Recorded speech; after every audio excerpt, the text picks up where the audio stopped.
Olá pessoal, tudo bem? Eu sou a Sandra Canadá, tá comigo hoje também a Juliana, que é a nossa gerente daqui de Vancouver. Assunto de hoje, BC PNP, né, que é o processo da província de BC. Semana passada nós falamos de Ontário e BC é uma província que muitas pessoas procuram. Nós temos muitos clientes aqui e com certeza muitos com dúvidas em relação a como se enquadrarem no programa, certo? Inicialmente, tá? O programa de BC, ele é um pouco diferente do programa de Ontário que nós falamos semana passada. Ele não distribui convite de forma aleatória como a província de Ontário. Então, para você participar, você pode estar no pool do Express Entry ou fora do pool do Express Entry. Então, são dois processos. Chama-se Express Entry BC para quem quer acelerar com o Express Entry e o Paper Base para quem vai fazer, então, sem o Express Entry que está levando agora cerca de 18 meses, então, para o processamento, tá? Postamos hoje de manhã um perfil de um cliente nosso que acabou de receber o convite pela província de BC. E com isso agora ele vai poder então dar entrada no processo, né, da província de BC, e uma vez recebendo o nomination ele vai ganhar mais 600 pontos e acrescentar então essa pontuação extra, né, no seu perfil no Express Entry. Ju, quer falar um pouquinho como é que funciona primeiro para a pessoa que quer entrar no processo do Express Entry, depois a gente adiciona o BCPNP nele? Sim, para a gente fazer o BCPNP vinculado ao Express Entry, o primeiro passo é fazer a criação do perfil do Express Entry. E para isso, você tem que se qualificar tanto no Federal Skill Worker, quanto no Canadian Experience Class ou no Federal Skill Trade. Você precisa mandatoriamente se qualificar primeiro para um dos programas, para então poder ingressar no Express Entry, ok? O BCPNP ele tem 5 streams, né? Eu acho que quem está aqui em BC trabalhando e tem a intenção de migrar tem que estar por dentro do PNP de British Columbia, porque é um PNP baseado em oferta de trabalho, tem vários streams, várias oportunidades, né, para diversos tipos de trabalho, e é um PNP que não considera fatoridade. O que é bem legal pra gente. E outra coisa, proficiência de inglês. Dependendo do seu NOC, se ele for ou 0 ou A, você não precisa nem fazer a prova de proficiência.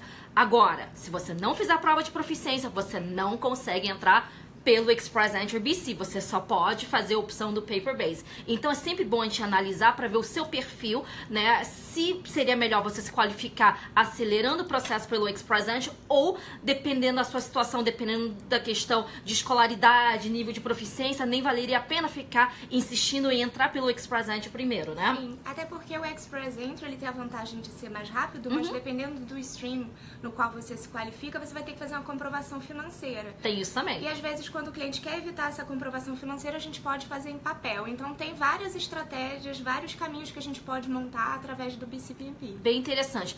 Dentro do programa de BCPNP, nós temos o Federal Skill Worker, né, que é onde você tem que mandatoriamente ter uma oferta de trabalho, gente, e sempre full time, mínimo de 30 horas ou mais por semana, por tempo indeterminado. Isso é mandatório para o programa da província de BC, ok? O salário tem que ser um salário mediano, né, de acordo com a província, e você tem que obedecer também um LICON, né, que a província de BC coloca um mínimo que você tem que fazer anualmente para manter a família. Então, por exemplo, para quem mora em Greater Vancouver, para quem é solteiro, 22.140, para casal 27.562, 3 pessoas 33.885. Isso pode ser o seu salário em conjunto com o do seu cônjuge, caso você tenha, tá? Então, para o processo de BC, pelo Skill Worker de BC, mandatoriamente você tem que ter uma oferta de trabalho que seja no NOC ou 0 ou A ou B, tá?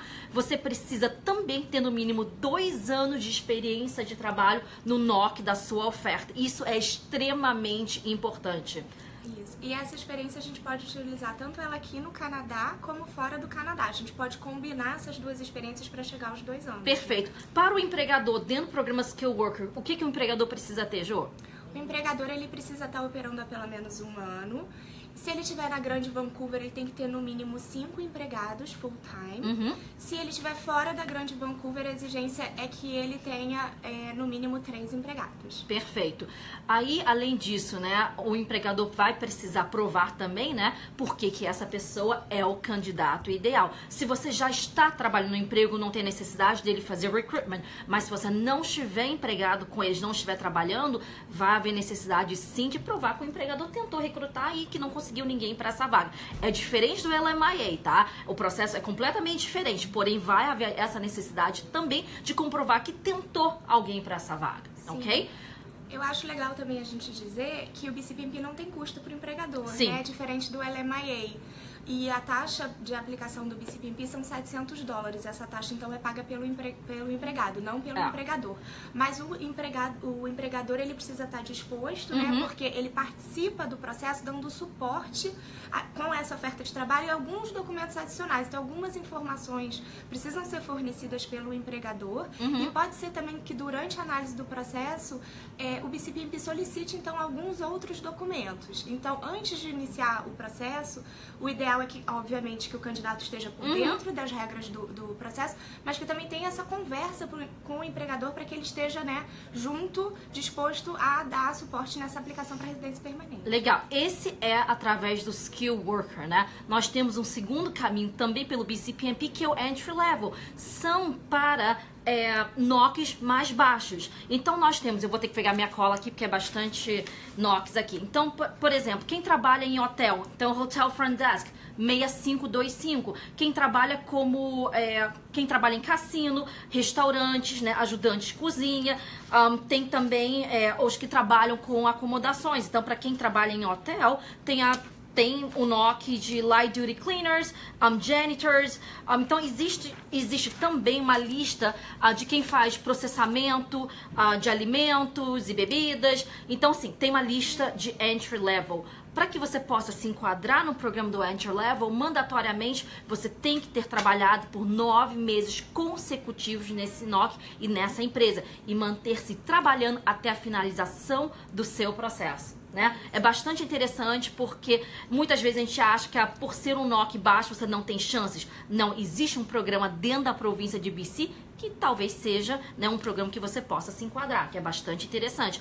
As regras do empregador são também os 5 empregados, né, dentro de Greater Vancouver, 3 fora, e o tempo de abertura da empresa, pelo menos 2 anos, para quem estiver no programa do Entry Level, tá? Então é algo a ser também pensado para quem já está, né, nesse caminho.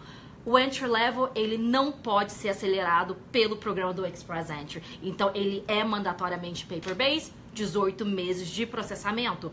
Vamos lá, qual outro stream que a gente tem usado bastante? O do International Graduate, né? É uma boa maneira também de ingresso, que é... Portanto, que você tenha se formado no Canadá, você não precisa provar nada de experiência de trabalho na área da sua oferta. Isso é bastante interessante e os pré-requisitos são praticamente iguais e sim, vinculado também ao Express Entry, né? Eu acho legal também, Celina, a gente falar do teste de inglês, né? Que ele não é uma exigência para quem tem uma oferta de trabalho no NOC 0 ou no NOC A. Sim. Ele é uma exigência para quem tem nos outros NOCs, né? O CLB mínimo é o CLB 4, mas se você tiver o seu teste de inglês, ele pode ser utilizado no seu perfil e ele vai alavancar a sua nota. Isso é bastante interessante. Sim. Ok? E por último, né? Não vamos falar de todos os streams, que, né, alguns, na verdade, a maioria dos nossos clientes não tem um perfil para ele, mas um último que é interessante é o International Postgraduate. É para quem completou um mestrado ou um PhD. Então, ele é bastante interessante e tem que ser na província de BC. Existe uma lista específica de áreas de estudo, né, e nome das instituições. Se você completou um programa dentro daquela lista, você pode aplicar residência permanente sem oferta de trabalho. Então, é muito interessante, é bastante interessante, porém bem específico também, né? Esse não requer nem o teste de inglês. Nada. A única exigência é realmente que a pessoa tenha se formado nesses mestrados Sim. ou nesses doutorados específicos, né? E que queira ficar em BC, né? Porque senão não interessa pra eles, né? Vamos lá. Detalhes, então, sobre o programa de BC. Como funciona, tá? Você vai fazer o seu cadastro, então, na província de BC, né? Onde você vai, na verdade, alimentar o sistema com as informações. Você passa por um draw também, né? Que acontece... não existe uma data fixa para ele. Uma vez recebendo o convite, é que você vai, então, de fato, dar entrada no seu processo. Ju, quer falar um pouquinho quais são os documentos que a gente precisa, geralmente? Bom, se o seu streamer usa uma oferta de trabalho, você vai precisar dessa oferta. É muito importante que na oferta conste que essa oferta ela é por prazo indeterminado, full time. Como que o oficial identifica o seu NOC, né? Que você especifique ali todas as atividades que você faz, porque é como ele vai bater o olho, vai ler sua carta e vai conseguir identificar se o seu NOC é um NOC 0, A ou B. Do empregador, a gente precisa que eles preencham um formulário, não é um formulário extenso, é um formulário de 2 páginas. A gente precisa do Business License, do Incorporation Paper.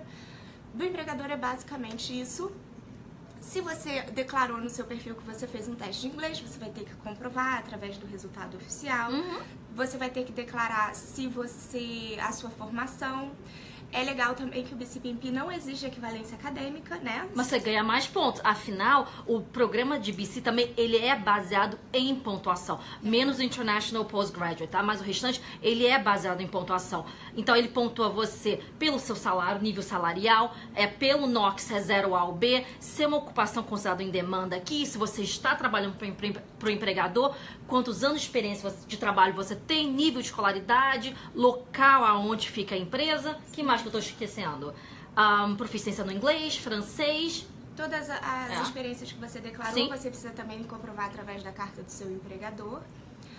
Eu acho também que era legal a gente falar do Tech Only, né? Sim. Do pessoal da área de tecnologia, que eles estão dando preferência no processamento de quem tem experiência, a oferta de trabalho, né? Em alguns NOCs, que são NOCs da área de tecnologia. E pra vocês terem uma ideia, né, a coisa acontece tão rápida que o nosso recorde aqui de processamento foi um processo que a gente aplicou de manhã e de tarde saiu a nomeação provincial do candidato, né, do cliente. E eles fazem draws específicos, né, draws só pra quem Sabe o tem que acontece? TI é altamente demanda aqui na província de BC. Então, o tempo de processamento é muito mais rápido. Então, assim, se você é da área de TI, eu acho que vale a pena olhar, pode estar né? fora, Não pode estar fora, realmente, tá? Então, assim, é importante identificar se você consegue, na verdade, entrar pelo programa usando o Express Edge para acelerar. Se não, você tem a opção do Paper Base, ele é um pouco mais demorado, mas ele é ainda viável de ser feito, tá? A província de BC tem sido bastante constante com seus programas. Então, é um programa que, né, a gente trabalha bastante, eles têm sido constante ao longo dos anos. Eu não tô vendo também grandes mudanças em relação a isso. Uma pergunta também que a gente recebe muito é: demora 18 meses, eu vou precisar voltar pro Brasil pra ficar aguardando o processamento? Não. BC, quando o seu permit está perto de expirar e ele te dá uma nomeação provincial, ele também emite um Work Support Letter, que permite que a gente estenda o seu visto de trabalho para que você fique aqui no Canadá trabalhando, enquanto você aguarda a decisão do seu processo de residência permanente. Ou caso você esteja aqui como estudante, né, sem direito ao PGWP, porque nós temos clientes nessa situação, com esse Work Support Letter você pode também aplicar para um visto de trabalho e aguardar sua residência permanente trabalhando. Afinal, o empregador está precisando muito de você aqui. Sim. Perfeito. Bom, eu acho que a gente vai ficando por aqui, tá? Qualquer dúvida, coloca uma mensagem pra gente. Na próxima semana, segunda-feira, dia 12, é feriado aqui em Vancouver, então nós não vamos ter live, mas eu volto no dia 19, certo? Ok, a gente vai ficando por aqui e até a próxima. Tchau, tchau. Tchau, tchau.